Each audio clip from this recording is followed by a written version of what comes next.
Welcome back, everyone. We're here with another Q&A Friday morning.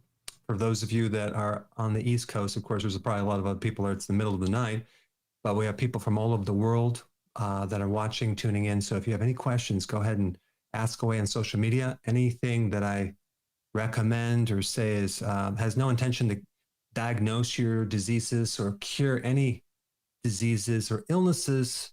I'm just going to give you some things to study and look at and evaluate yourself and decide on your own.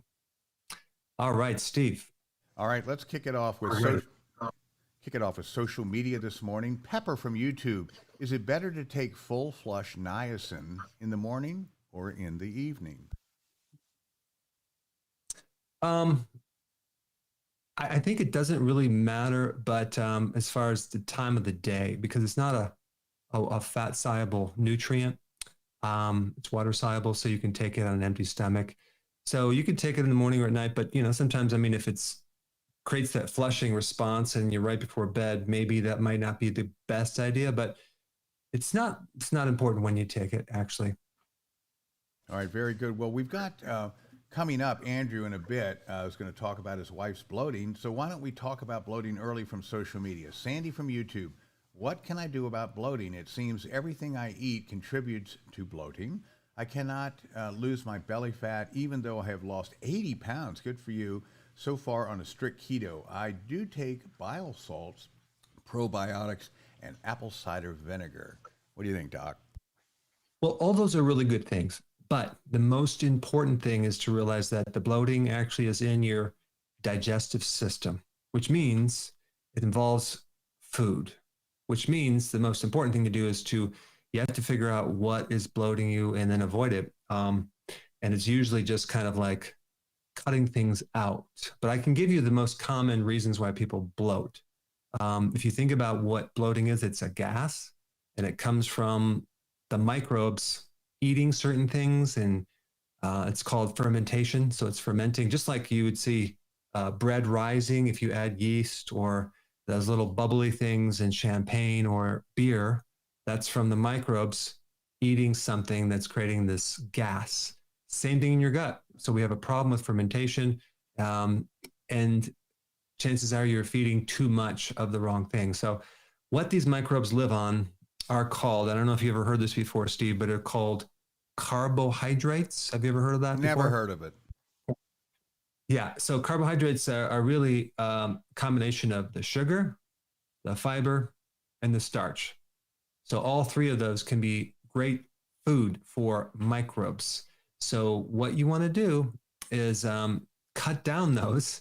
So like definitely the low-hanging fruit would be omit the fruit, omit the grains, the beans, things like that.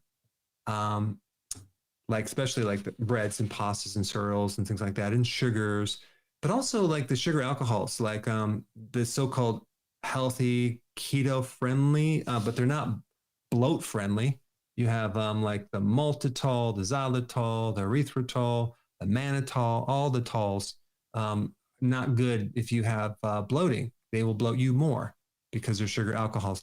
And all these newfangled functional fibers like the soluble corn fiber and the tapioca fiber and the polydextrose, all these funny new names that they're putting out. It's in a lot of the ingredients, and they say it's fiber, but they're manufactured. Your body's going to bloat from them. So you got to be careful of those. And then you also have the prebiotics, right? The so-called healthy prebiotics. So they're all in the super greens product, the superfoods, and the plant-based proteins. They put these prebiotics, and that would be like inulin, GABA, certain seeds, certain fibers that will bloat you. So you got to avoid those, unfortunately. So you need to isolate, like, when does bloating start? Okay, what did I just eat? And maybe start cutting down vegetables too. But usually if you cook your vegetables or consume like the fermented ones, like sauerkraut or pickles or kimchi, you're going to be better off. Or even you cook them or just reduce them, that's going to help you. I personally cannot digest broccoli. For some reason, I bloat like crazy, but I can do cabbage. Other people can't do cabbage. So you want to just isolate what it is that is bloating you, and then avoid it.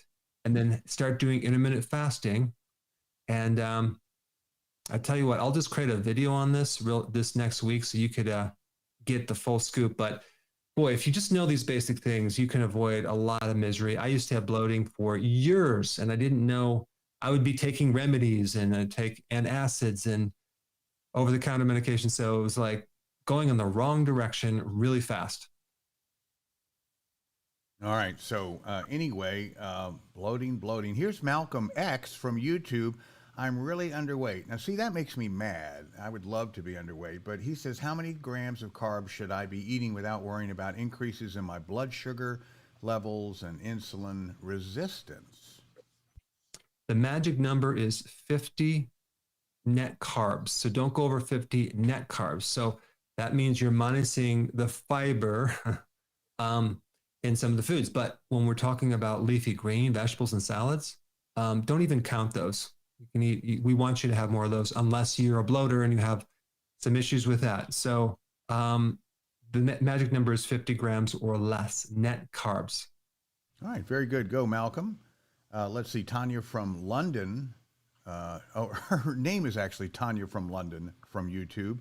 Please share your advice on how to clear up a bladder infection after having kidney stone, laser surgery. I'm starting on healthy keto tomorrow. I guess she's left with a bladder infection. One really good remedy is to take something called methylene blue. Okay. Take it in the morning, 20 drops in a glass of water. It doesn't taste good, so I would add some electrolytes in there. And then what happens is like use a straw or your lips will turn blue. And then it's going to go in your body. And it's between the first and second or third day, you notice your urine is going to be green because when you add yellow to blue, you get green. And that green, that methylene blue is a really good natural, well, I wouldn't say natural, it is synthetic, but it's a really good non-invasive way to help bladder infections because you have all this blue dye that's very antimicrobial that's going to wipe out the bad guys in your bladder. That's a really good way to do it. And there's a lot of research on that as well. In fact, methylene blue is one of the first drugs that was ever prescribed, but you can get it over the counter. And I have videos on it. Very interesting product. All right, terrific. Let's kick it off with today's first question. And this, to the great relief of the audience, is a true falser, meaning they've got a 50% chance of being brilliant. And there it is, Doc. All right, true or false? The free cholesterol molecule in your blood. Well, let me just redo this question. True or false? The free cholesterol molecule does not exist in the blood. All right. What do you think, audience? Speaking of the audience, it is just huge as usual. So we'd like to take a moment out to say a good morning to all our viewers joining us today from the UK, Canada, Mexico, Abu Dhabi, Bulgaria, Switzerland, South Africa, Uganda, France, Australia, Jordan, Finland, Singapore, Kashmir, Ghana, Mauritius, sorry, Terry, probably didn't say that right, Mauritius, Greece, Armenia, Italy, Egypt, Chile, Germany, Pakistan, Nigeria, Israel, Norway, Saudi Arabia, Algeria, Oman, Austria, the Netherlands, the Virgin Islands, haven't heard from them for a while, Trinidad and Tobago, Japan, Taiwan, the Philippines, the United Arab Emirates, Poland, the Czech Republic, Malaysia, Brunei, Sweden, India, New Zealand, Peru, Colombia, and by the way, for Arna, Belgium, he's going to be joining us after a while. And then, of course, everybody across these United States. So thanks for everybody in the States and around the world for your attention. And, you know, to that end, it's a little later in Belgium, not uncomfortably. It's probably about 4 or 5 o'clock there is my guess. So why don't we kick things off in our green room with Arna, if I said his name right. And Arna, unmute yourself. And you're on with your one question in 30 seconds for Dr. Berg. Go. Okay, hello, Dr. Berg. My question is twofold and relates to building muscle. I've been told I need about 3,000 calories a day and 2 times my weight in kilograms in proteins a day. What are some good sources for proteins? And the most important, how can I make sure I consume enough calories a day, which seems a bit hard without consuming carbohydrates and sugars? Also, intermittent fasting is recommended. How do you combine that with protein intake since your body can only take in X amount of proteins every few hours? If I were to eat only 1 or 2 meals a day, I cannot get the 150 to 160 grams required, unless, of course, I drink multiple protein shakes or other supplements. Thank you. Yes. Well, how old are you? 27. 27. Okay. And how much do you weigh right now? Like in between 75 and 80 kilograms. And how tall are you? About 180 meters. Hmm. I'm not How would you familiar convert with that into feet? How many feet would you be? If I have to convert that to think how tall you are. 1.8, did he say? like close to 6 feet. Okay. Okay, good. So you want to gain weight. This is a good question. It's you're young and you don't want to lose weight, and that's the problem when you cut out the carbs, right? Here's some tips on that. Carbs stimulate insulin. Insulin is anabolic. It makes things get bigger, and so that's why we don't want to do it on keto. However, protein, there's only so much you can digest. But here's the thing. Protein does also trigger insulin. So it can actually help you on that angle. Protein will at the same time stimulate another hormone called glucagon. So we have this insulin effect, but it's not as bad as carbs because we have these other hormones involved. So if you're trying to gain weight, you can go ahead and get some of this sugar indirectly by eating a little bit more protein. Now, what you're trying to do is really hard because that's a lot of protein to eat within 2 meals. So you're fairly young. You got to find out, do you have insulin resistance? Do you have blood sugar problems? There is about 30% of the population that does not have insulin resistance. They don't have problems with blood sugars, and they can get away with more of these proteins. So without creating a problem.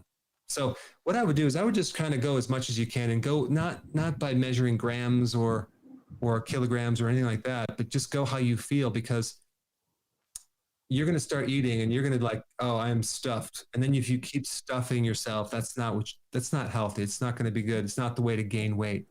This is why a lot of bodybuilders and things, they eat like every hour and they just like kind of do that. But then you get this insulin spike and they end up having a lot of problems when they get older with this issue. So I would beef up, no pun intended, your workouts more than anything else.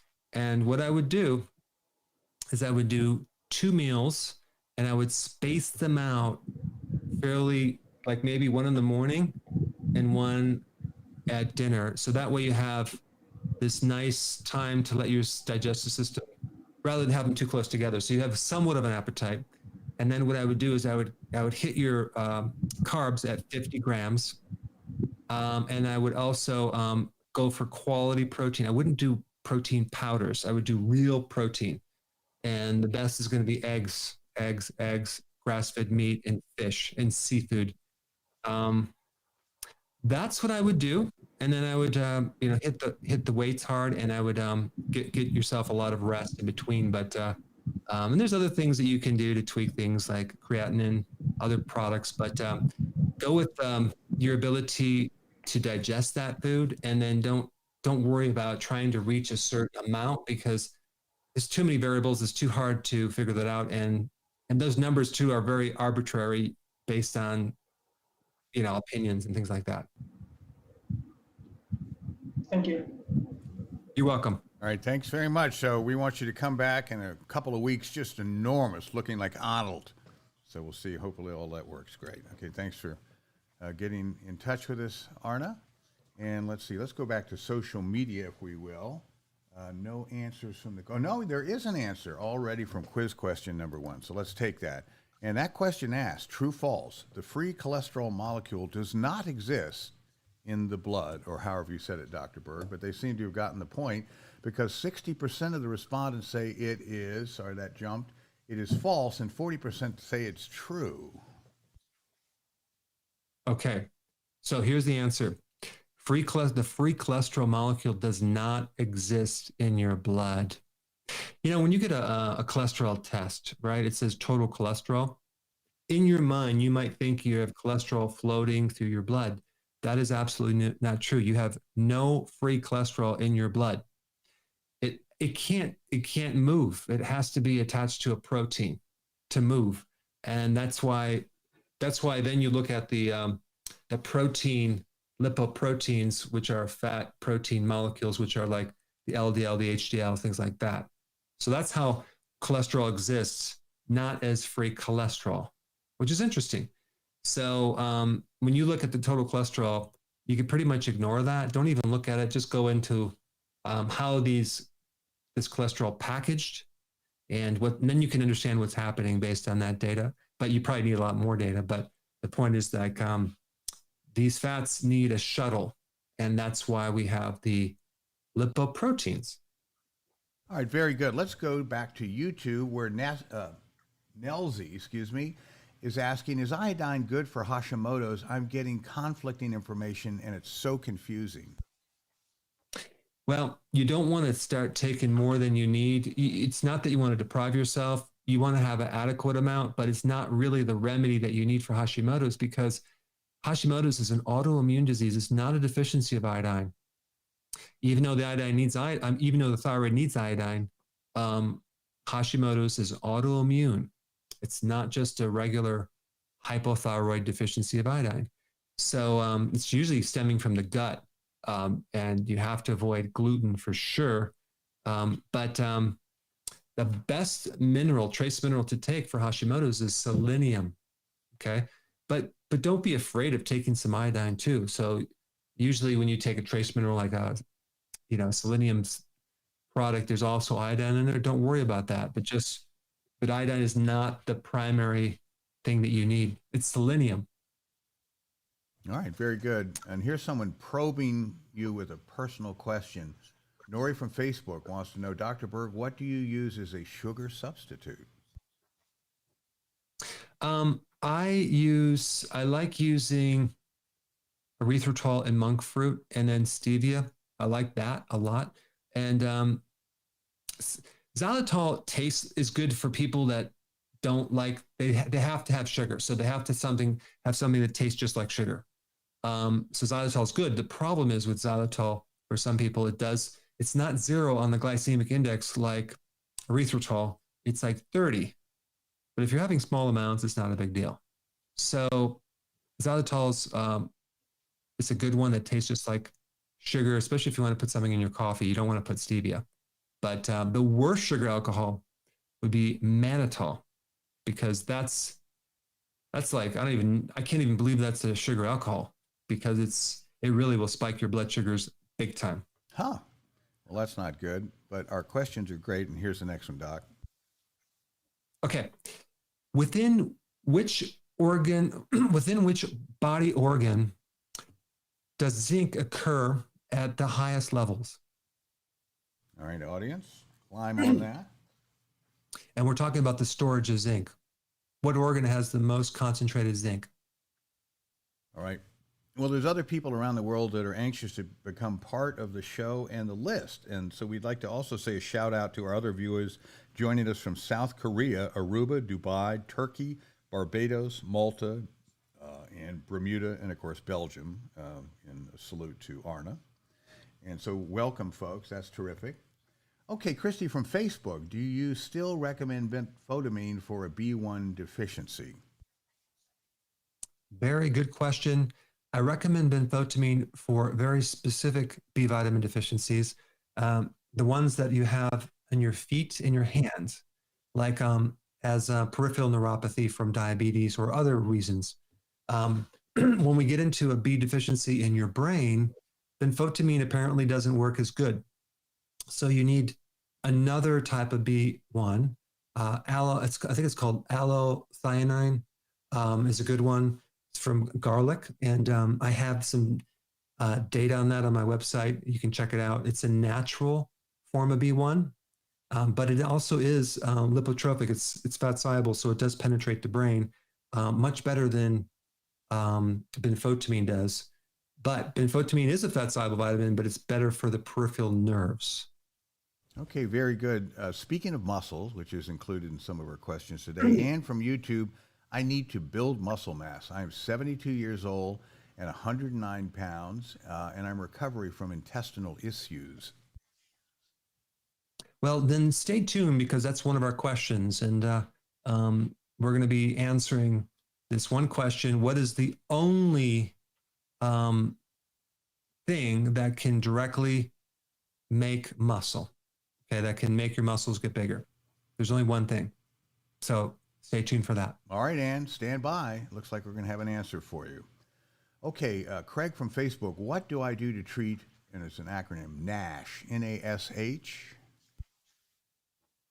Yeah, we're talking about a fatty liver. You need to cut the carbs out of your diet, and you need to have very healthy ingredients like big salads, cruciferous vegetables. A great product would be milk thistle. It's has a lot of research behind a fatty liver, and then also garlic is good. Bitter vegetables like arugula and dandelion greens and some of these other ones. But you have to cut down the carbs, of course, and no alcohol if you want to restore that liver. All right, very good. Good luck with that. Nathan from YouTube, what are your thoughts about taking tryptophan for helping sleep? I like it. I think it's a natural thing. You must take it on an empty stomach because it competes with other proteins to make it work.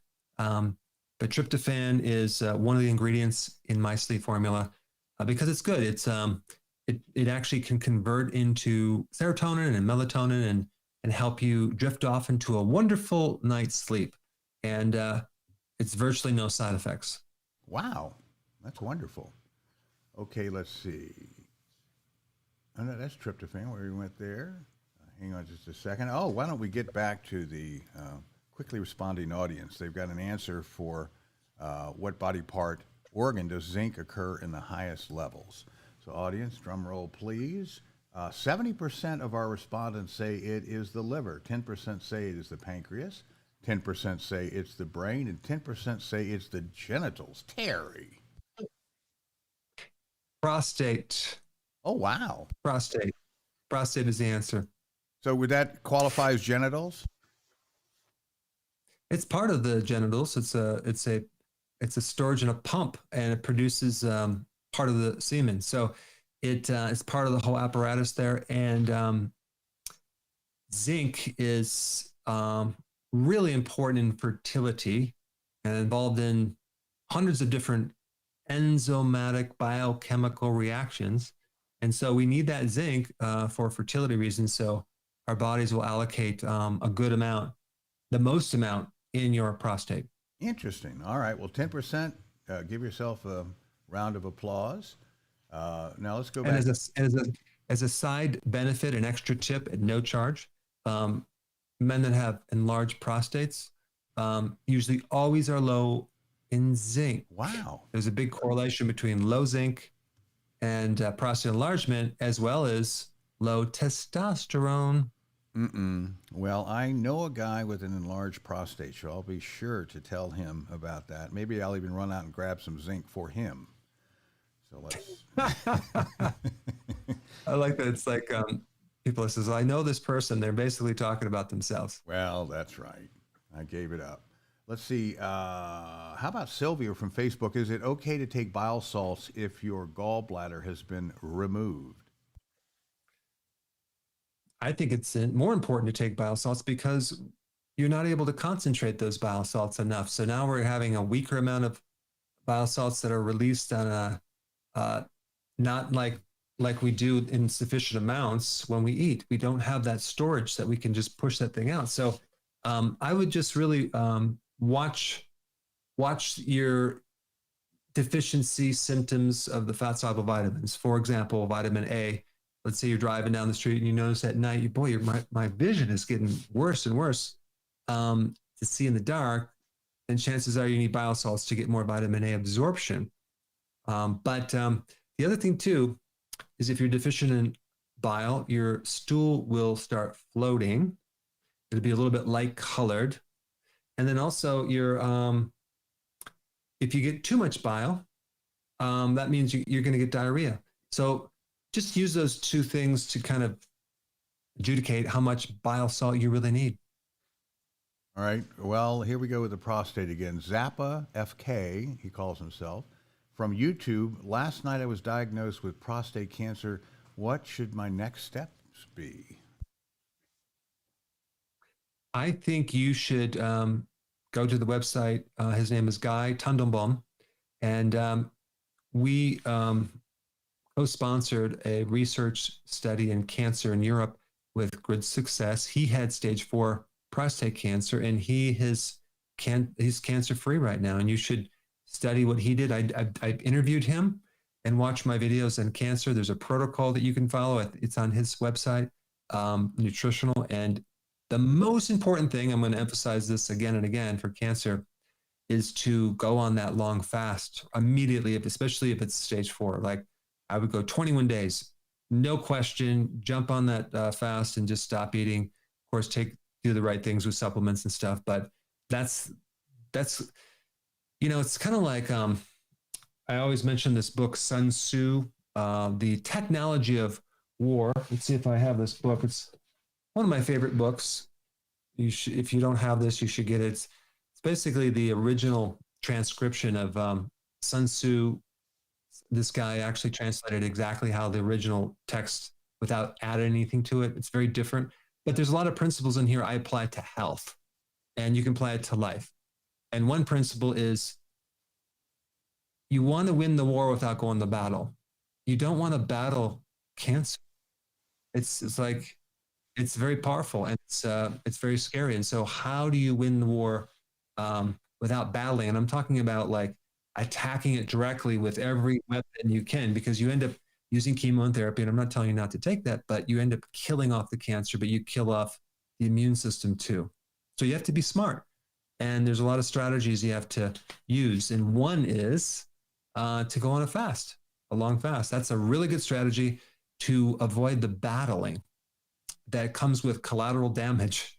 So I apply this to the immune system, life, and everything, but it's you can get it online, Kindle, I think, on Amazon. But that's what you need to do. And there's a way that you can get out of this. And unfortunately, more people should work on the strategy of prevention than to wait until they have it.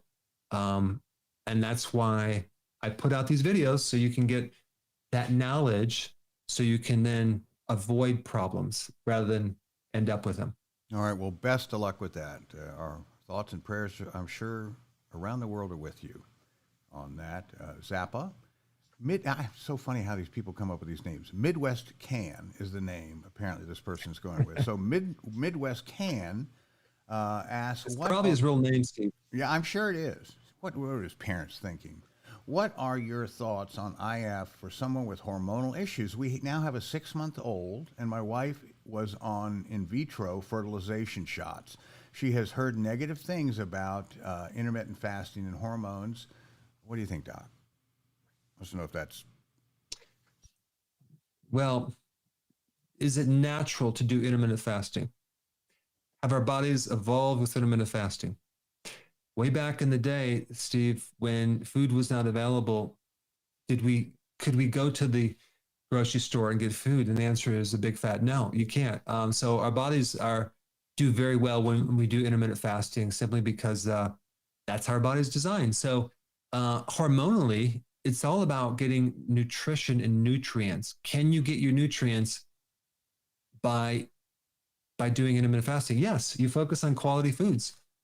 Can you get your nutrients by eating a lot of calories? No, not necessarily, especially nowadays. So it's really just about eating quality foods and not snacking so much. And I think even your fertility will improve, because you're going to restore insulin resistance, which is behind a lot of problems with fertility or infertility. Wow. So, so that's why, like, even a diabetic, for example, who has insulin resistance. They're not as nearly as fertile as someone who's a non-diabetic. All right, very good. Well, here's more probing questions for you, Dr. Berg. Well, we want to know. I mean, you and Karen are so healthy. How do you do it? So, Bernie from YouTube, are you eating breakfast these days? How often do you change up your eating window? No, I don't. I don't do the breakfast. I did a video once where I said, you should try to switch it up and have the breakfast and the lunch.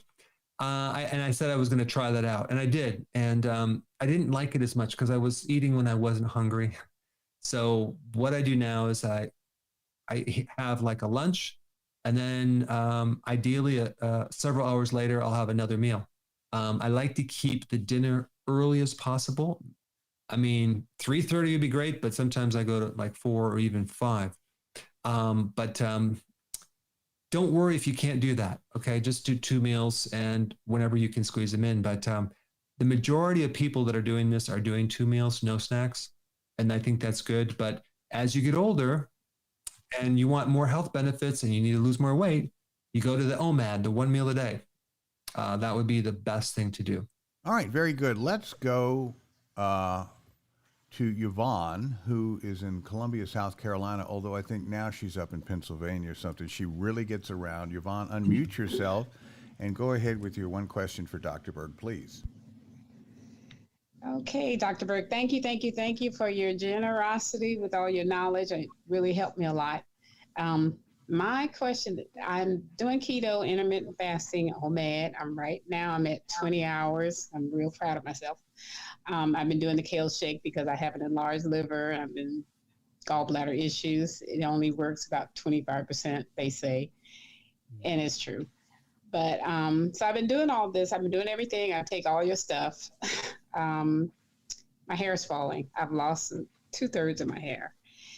And it was falling before I started the keto. But since then, it's really been falling out. Not at the roots, just breaking. So I'm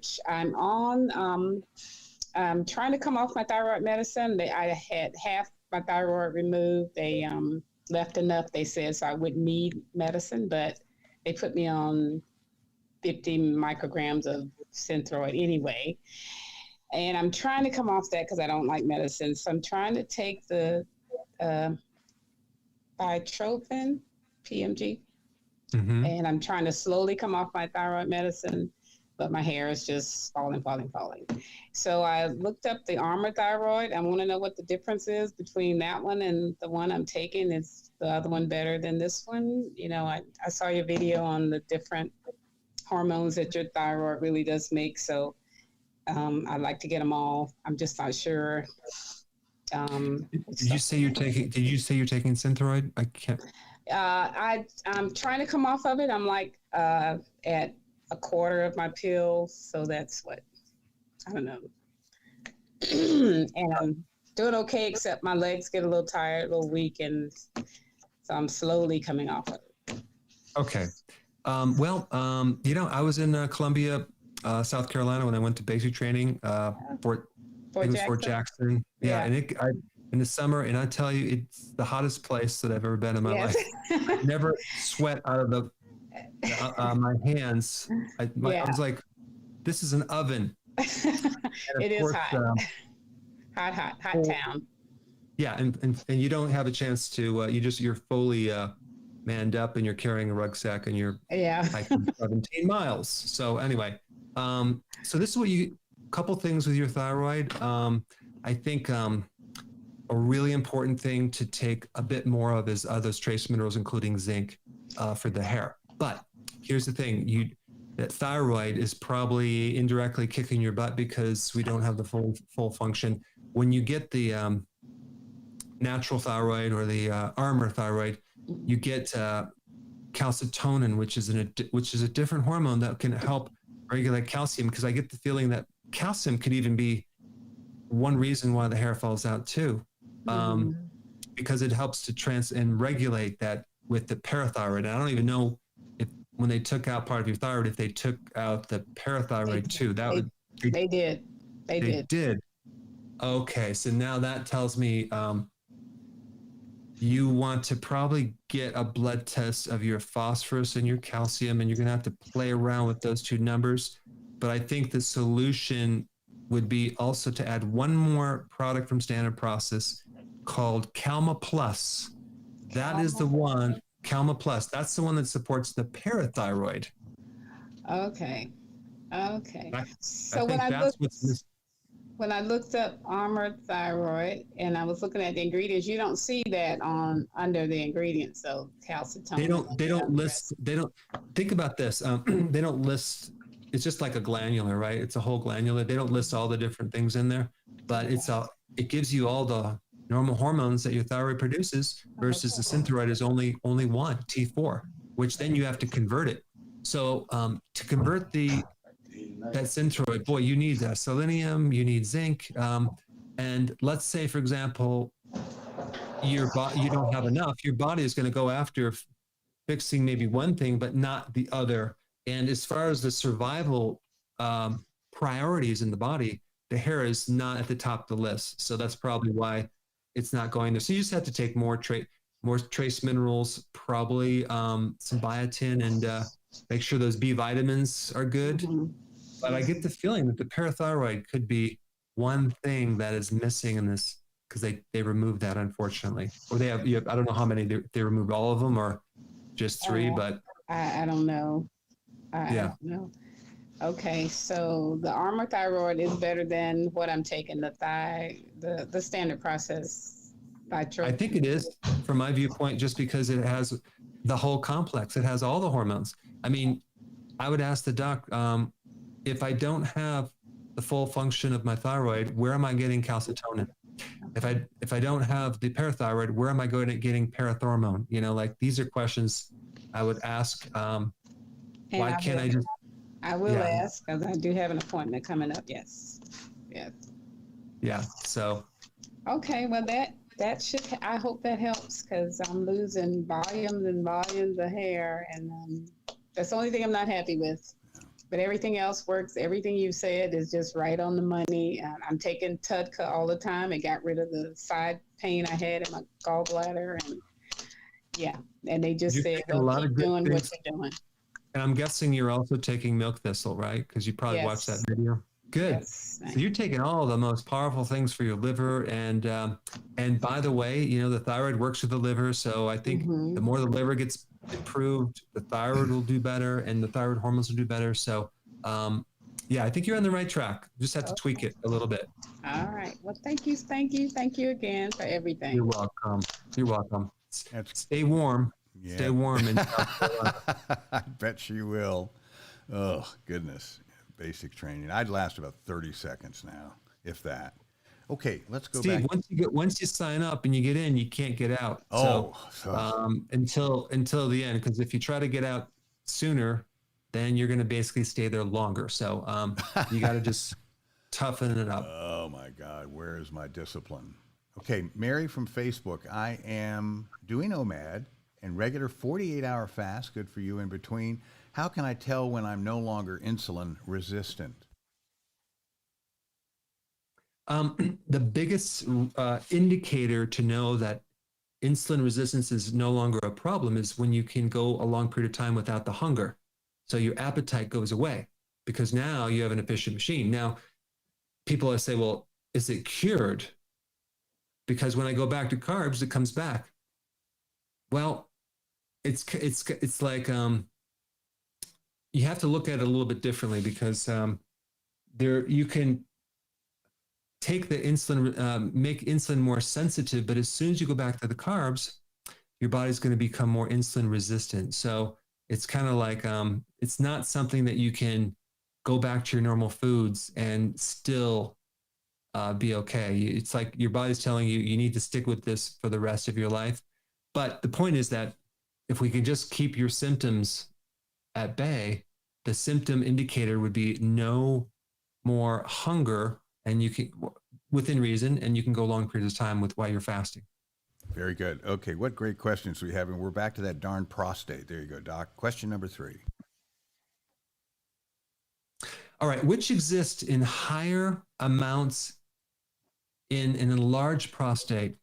Testosterone, or estrogen? Which one of those is responsible for more of an enlarged prostate? And I'm telling you, our audience is so smart. There are definitely folks out there that know. So we can't wait for your answers. Let's see. Oh, here's Margaret from Facebook. We take fat-soluble vitamins without food? I'm confused because I fast a lot. Yeah, you can. Like when something is fat soluble, they want you to eat some fat with it to make it dissolve and be absorbed. That's why you eat it with a meal. But realize this: you're still going to get an adequate amount of absorption, even if you have it without food. So it's not the most important thing to do. So if you're fasting, go ahead and just take them. You're going to get benefit. And this is also why in a lot of my fat soluble products, like the vitamin D product that I have, I also added in their fat. So you could actually eat or consume it on an empty stomach fine because you have some oil in there, MCT oil, to help you absorb it. All right. Here's one of those people bragging about you. Again, Jessica from YouTube, I have lost 40 pounds. Give it a little ding there. And on healthy keto and reversed my diabetes and lowered my A1C numbers. Thank you, Dr. Berg. Isn't that great? That's great. And then, of course, it was probably just a coincidence. So that's great that you cured right. your disease. That's right. How wonderful. Okay, let's see. Anna from Facebook, what are the best supplements to prevent a recurrence of papillary thyroid cancer? My thyroid has been removed. Is she still in danger with no thyroid? Well, I think to prevent cancer from coming back is to really focus in on what cancer is and understand it a bit more. And that's why I have all these videos on it. Cancer is a normal cell that changes over into a cancer cell. So all cancer comes from normal cells. Why? Because they're damaged. The mitochondria is damaged. So if you can just know all the things that damage mitochondria and avoid those things, then that's the best way to prevent cancer. And I've listed that in my videos, too much refined sugar, too much stress, chronic inflammation, and all the other things that people already know, the smoking, the drinking, junk foods, things like that. So, and then also if you do periodic prolonged fasting, that's going to be really, really important. If you had cancer going forward, you better continue to do, like, maybe every 2 weeks, you do a 48-hour fast.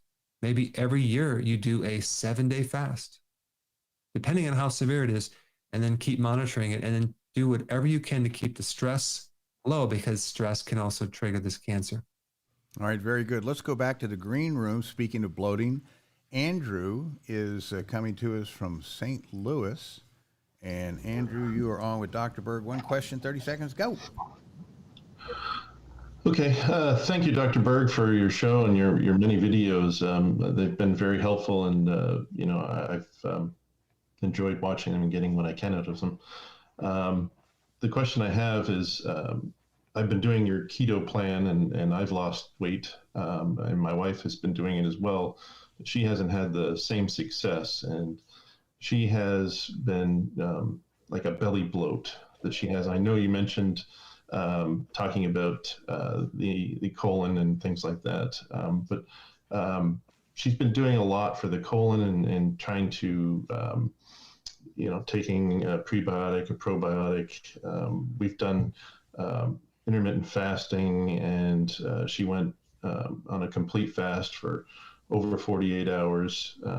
She takes your various supplements and just can't seem to get rid of that belly bloat. And I'm thinking that maybe it might be an adrenal problem, but I'm not really sure. You brought up a good point. One thing I didn't mention is, I don't know if she's experiences stress, but like if she wakes up with her stomach flat and then towards the end of the day it's bloated, suspect stress, and that can so she's going to have to maybe do long walks, identify the source of the stress, and do whatever you can to resolve it. Take adaptogens, like ashwagandha is a good one. There's reishi mushroom cordyceps. There's a lot of different natural things out there as adaptogens that she can take. The other thing too, is she doing 2 meals or 1 meal a day?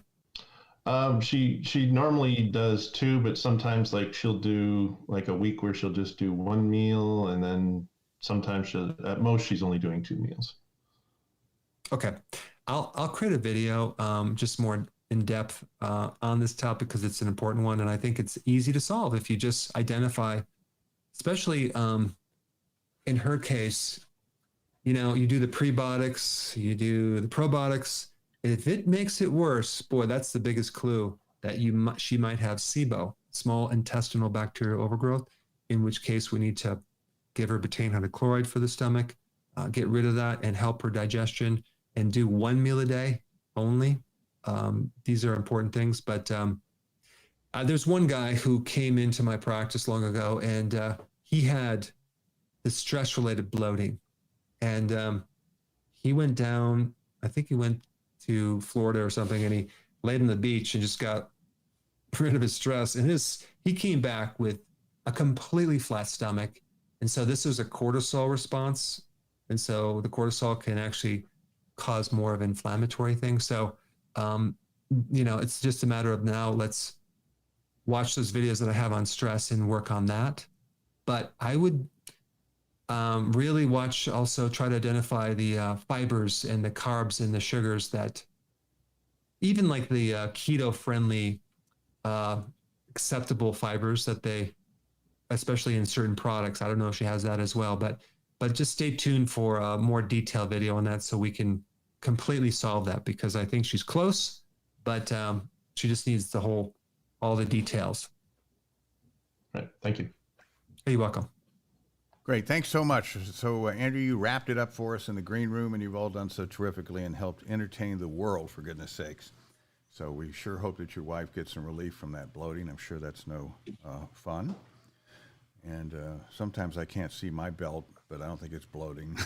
I think it might be something else. But anyway, we're working on that. Okay, so we have an immediate answer back from the quiz question number 3, which asked, which is in higher amounts in enlarged prostate, testosterone or estrogen? And I'm telling you, I hope they're right, because 100% of them said it is estrogen. They are correct. Yay! Because when you don't see many young men with enlarged prostate. It's as we get older, and associated with that is a lower testosterone. So estrogen is an interesting factor because all the estrogen in our bodies, men and women both, originate estrogen from testosterone. Testosterone is the thing that you can turn estrogen, or estrogen turns into. So there's an enzyme called aromatase that does it. And you got to know how to inhibit that enzyme so we can have less estrogen in men. And also understand what elevates it as well and avoid that.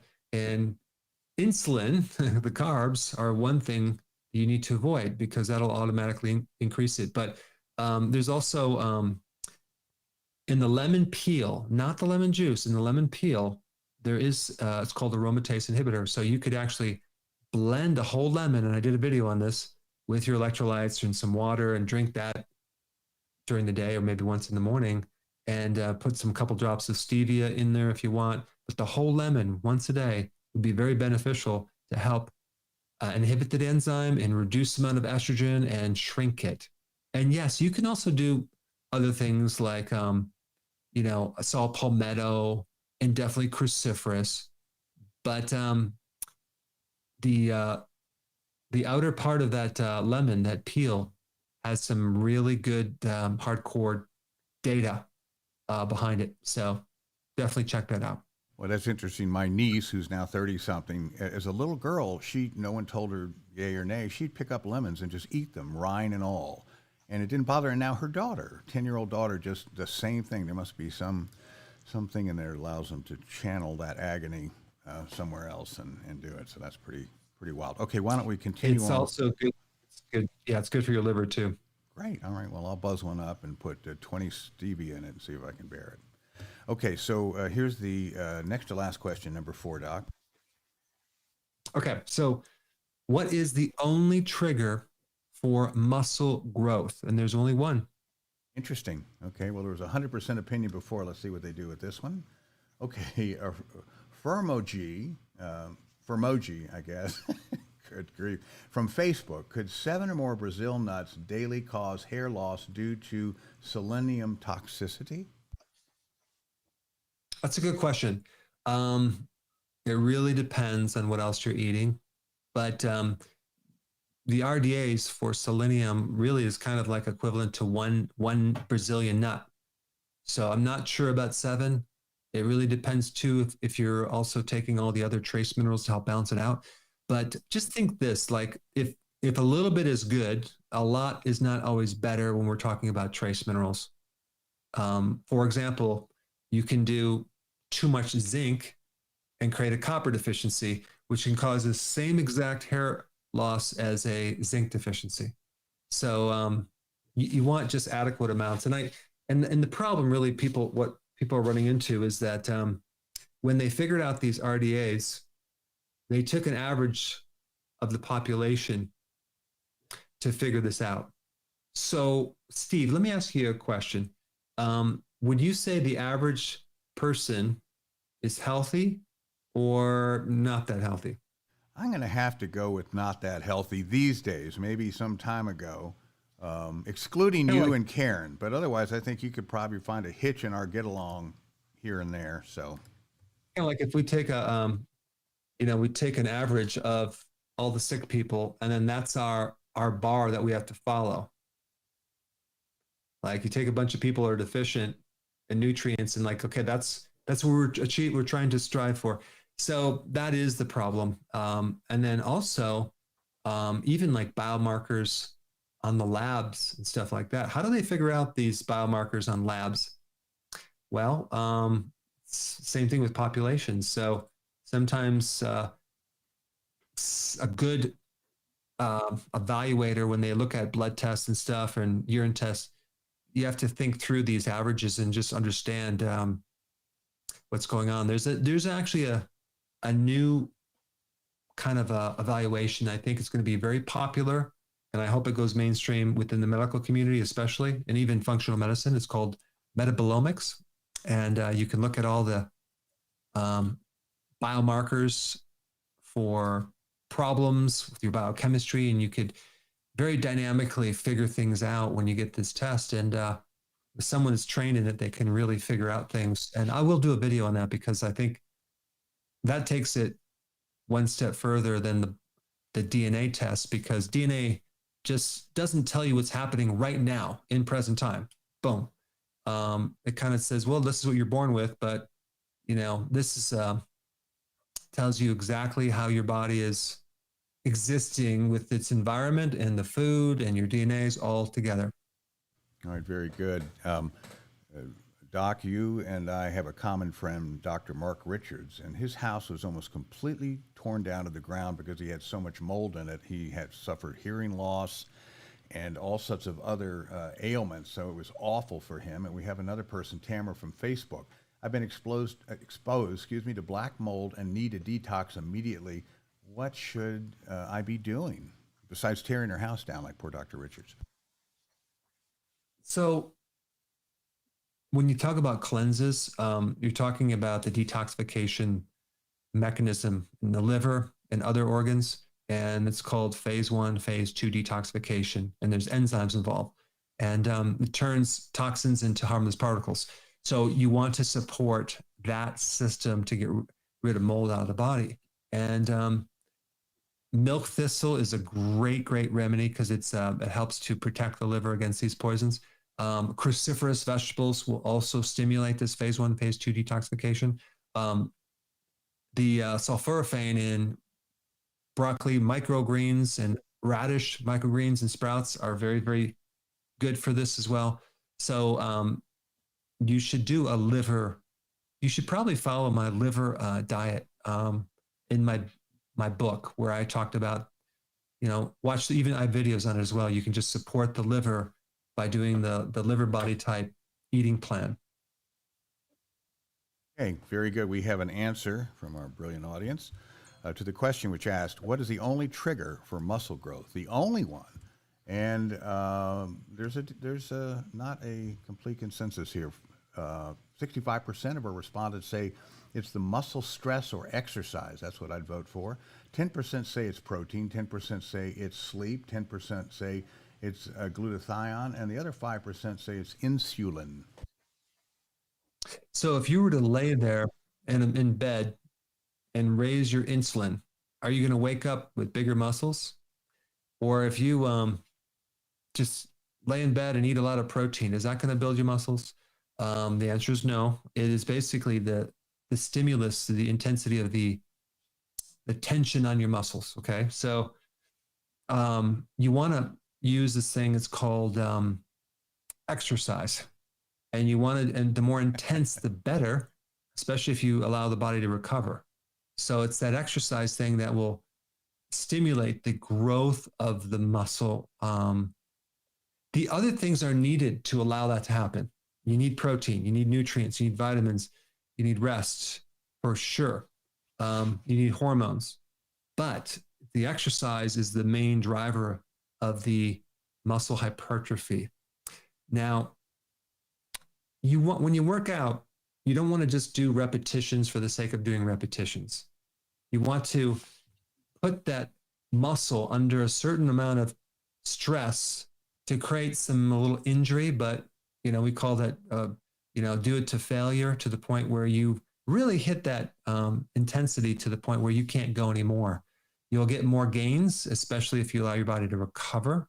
I did a video on this versus just doing a low intensity, high volume. You're not going to get big muscles. So you want that high intensity, short duration, but bring it to failure and do a few of those sets. That would be very therapeutic to then grow your muscles. All right, very good. Let's go back to social media. Sandra from Facebook, what would you recommend for an overactive thyroid? I would take thiamine. B1 is a good remedy for that, and you want to avoid iodine, and then cruciferous. Cruciferous foods are also good for that as well. But the B1 in higher amounts is going to be beneficial. And I did a video on this, hyperthyroid or Graves. So watch that video. Okay, very good. We had a question earlier. I didn't ask it, but a woman said she was having difficulty finding your videos or organized in Facebook. And ma'am, we have a remedy for that, and that's called the Dr. Berg free app. I don't know why it's free. It's so useful, but he refuses to charge any of you for it. So go to Apple or Android and grab that and find joy in complete organization of the various videos. And let's see here. Oh, Betty from how can I stop passing gas and having trapped gas all the time? Betaine hydrochloride is not working. Poor thing is flatulent. So there's other reasons for gas other than a lack of stomach acid. And it's probably what you're eating. And it definitely is what you're eating. So you want to, through a process of elimination, start to limiting certain foods. The most common causes of gas would be like beans, legumes, fruit, especially fruit, sugar, alcohols, all the things that cause bloating will cause gas. So we got to isolate that by having lesser amounts of ingredients in your foods and try just like eating a couple things and see if you have gas or not. The other thing I would look at is you might need probiotics as well. That can help you. All right, very good. And let's see if we got a quick one here. Rose from YouTube, please discuss the causes and treatment for vitiligo. Is that the skin deal? This is a lack of pigment on your skin, where your skin just completely is kind of white, and it could be an excessive amount of hydrogen peroxide that's being produced coming from some stressful situation. Usually people that vitiligo are always going through stress, and the adrenals are involved. You have a problem with melanin. So I would start taking a lot of B1, start changing the changing your whole attitude towards stress to keep a stress-free life as much as possible. So B1 and very low stress would be very therapeutic. And there's also other things you can do to get rid of hydrogen peroxide. And I actually have some videos on that this coming week. On that note, I want to thank all of you for your attention this far. Have a wonderful weekend. I will see you next week. Same time, same place.